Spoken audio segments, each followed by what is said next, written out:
नमस्कार दोस्तों। दोस्तों, आज जिस स्टॉक की चर्चा मैं आपके सामने करने वाला हूँ, उस स्टॉक का नाम है इंडसइंड बैंक।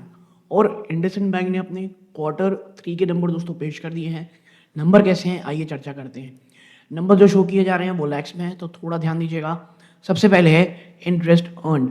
इंटरेस्ट है 11,372.88 करोड़। ये एक साल पहले था, ये था 12,800 करोड़ रुपीज़, जो 0.77। और ये टोटल है। पिछले क्वार्टर में ये नंबर 11,608 करोड़ था।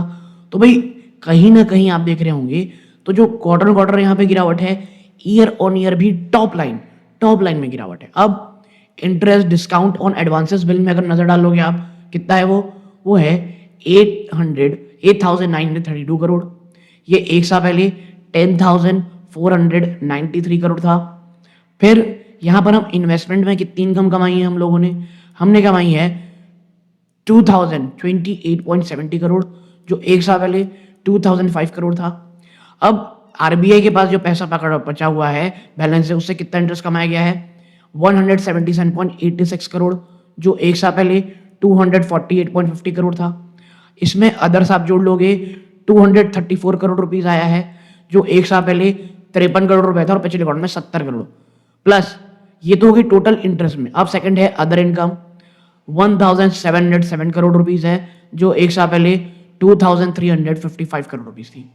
तो आपकी टोटल इनकम कितनी हो गई, ये हो गई 13,080 करोड़ रुपए, जो एक साल पहले 15,155 करोड़ रुपए थी और पिछले क्वार्टर में 13,259 करोड़ रुपीज थी। तो ये आपकी टोटल इनकम है। साफ दिख रहा है कि चाहे ईयर ऑन ईयर हो, क्वार्टर हो, रेवेन्यू में टॉप लाइन में गिरावट है।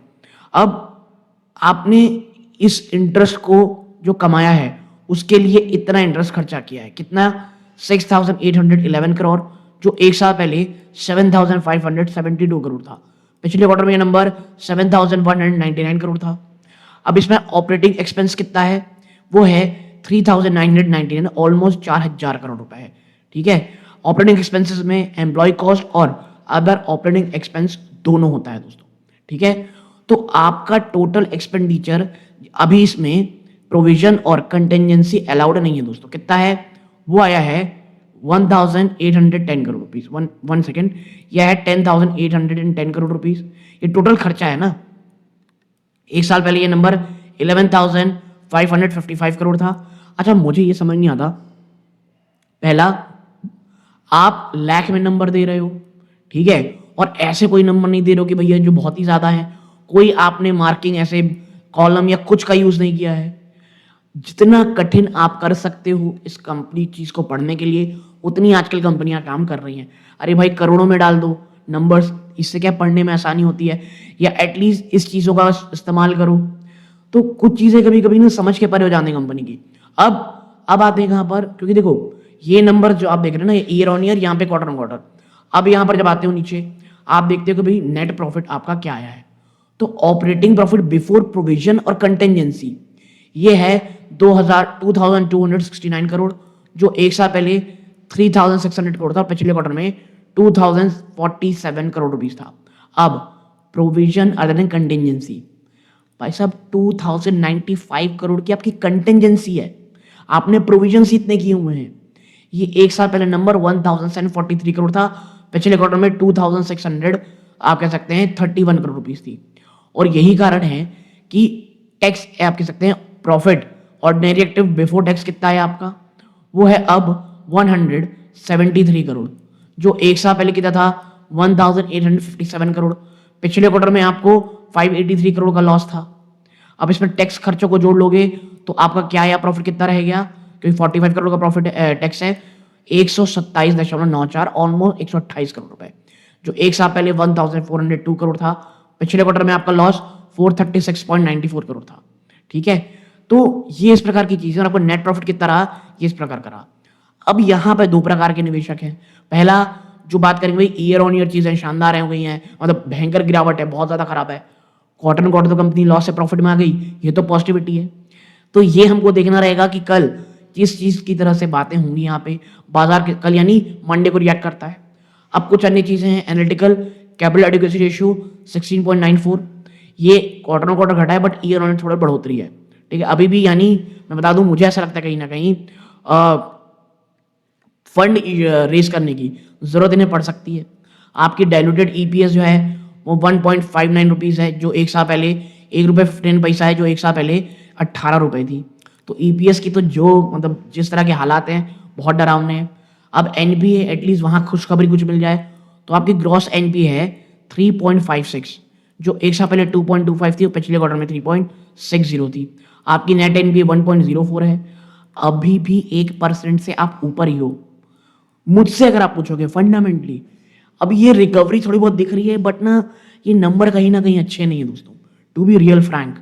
आपके एटलीस्ट नेट एनपीए ये 1% नीचे रहते तो थोड़ी बहुत राहत मुझे दिख सकती। अब आपको अच्छा ही बोलना है तो आप ये कह सकते हो भाई लॉस है कंपनी, प्रॉफिट में आ गई, प्लस ग्रॉस एनपीए आपका 0.60 से घट के 3.56 आ गया।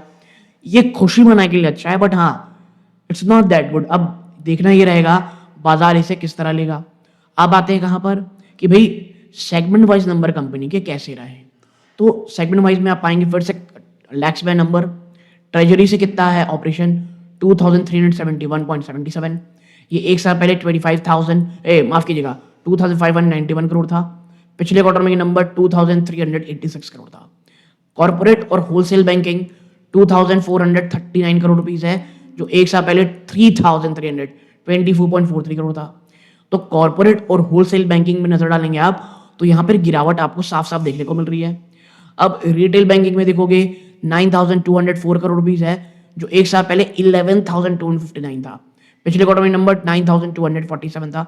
तो रिटेल बैंकिंग में ईयर ऑन बहुत भयंकर गिरावट हुई है लोन देने में, मतलब ठीक है। और अदर बैंकिंग में नंबर ये है। अब इनकम क्या आई है आपकी, ट्रेजरी से आपने 272 रुपए कमाए हैं, करोड़ रुपए कमाए हैं, जो एक साल पहले 67 करोड़ थी। पिछले क्वार्टर में नंबर 371 करोड़ था।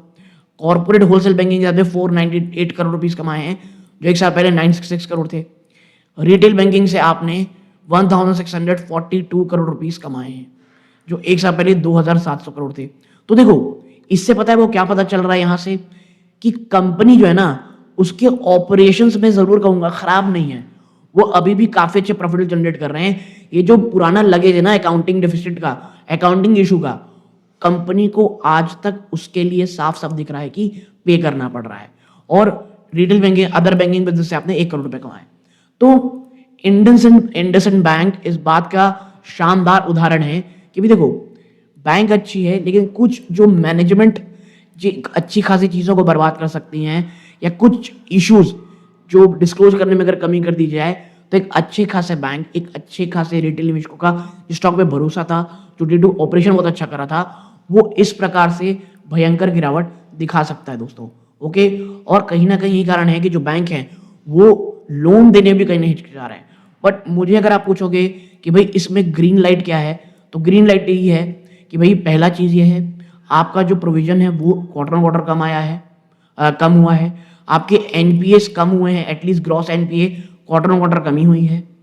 आपके जो डे टू डे ऑपरेशंस हैं उसके जब हम सेगमेंट वाइज नंबर में जाते हैं तो देखते हैं हर जगह वहाँ पे आपको साफ साफ प्रॉफिट भी मिल रहा है। तो ये तमाम प्रकार की चीज़ें काफ़ी पॉजिटिव है। रेड फ्लैग यही है कि ईयर ऑन ईयर हालत बहुत खराब दिख रही है। तो आपको क्या लाया है कमेंट बॉक्स में बताइएगा। ये वीडियो का अंत है। जय हिंद।